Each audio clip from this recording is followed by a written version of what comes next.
Sydney Sawa, national champion. How does it feel? It feels amazing, especially from the first day where I had a couple nicks everywhere, so it feels really good. Seventh time a charm for Sydney Sawa. Welcome to the 2009 National Gymnastics Championships here in Hamilton, Ontario at McMaster University. Damian Goddard and Elfi Schlegel. Sydney Sawa is a national champion. It didn't come easy though, I'm sure, Elfi. Well, after her first competition the other night, it was actually incredible that she had as many mistakes as she did, because she came into this championship really wanting this title. But for Sydney, what she was able to do was go back, regroup, look at the routines, see the good, see the bad, figure out how she could tweak those routines to get herself a national title. She did that with mental strength and good physical condition. Elfi, you said to Sydney following Tuesday's competition that you have to look at what you did, but you have to move on after seeing what you had done. Now, tell me a little bit about the mental makeup of an athlete.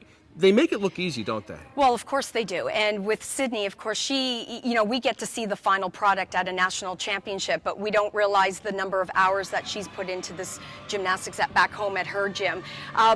Sydney's the type of athlete that you want on a national team, because she's able to put those mistakes aside. She's able to move forward, not get all upset about what went wrong and dwell on it. She was able to move forward with her coaches, figure out the mistakes, turn it right around, a complete 180, and win herself a national title. As soon as I was warming up for my first event, I kind of had a different energy level than I did the first day, and I just knew right away that it was going to be a better day.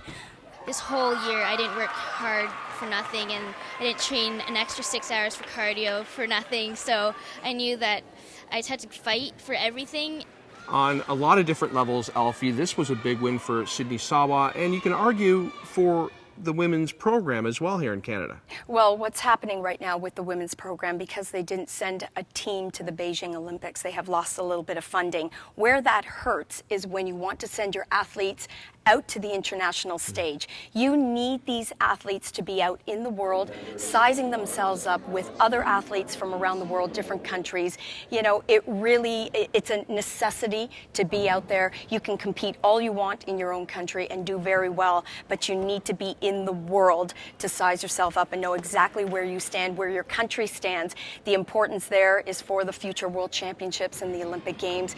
They need the experience, and that's where it could possibly hurt. Now, looking ahead, Sydney Sawa came up with the results. I'm sure she's excited about it, but it's that old sports adage, eh? Never get too high, never get too low. What kind of mind frame does she have to have now going into event final Saturday? Well, she's going to be very excited tonight. She's going to be thrilled with her first national title, as she should be. Once the day is over, tomorrow, regroup, figure out what she's doing in the event finals. Sydney really just has to bring the same type of performance, the passion, the strength, because down the road when you go to a World Championship or an Olympic Games, you need endurance. You need to be able to do it not just once, not just twice, 3, 4 times. And that's what Sydney needs to do. Look at her routines and say, I can do this one more time. Sydney Sawa rebounds huge to become a champion here at the 2009 National Gymnastics Championships at McMaster University. On behalf of Elfi Schlegel, I'm Damian Goddard. We'll talk to you later.